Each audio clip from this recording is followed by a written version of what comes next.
গোসলবিহীন অবস্থার হুকুম।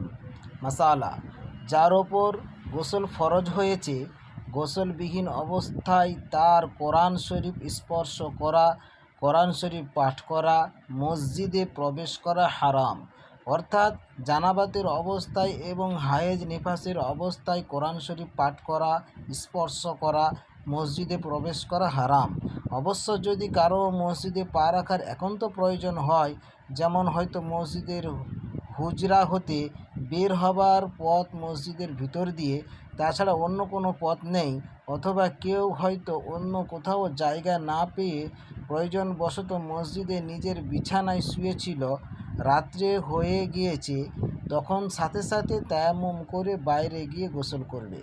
মাসালা, ঈদগাহ, খানকা, মাদ্রাসা, কবরস্থান ইত্যাদি গোসল ব্যতীত প্রবেশ করা অথবা কোনো মুসলমানের সাথে মোলাকাত বা মুসাফা করা হারাম নয়।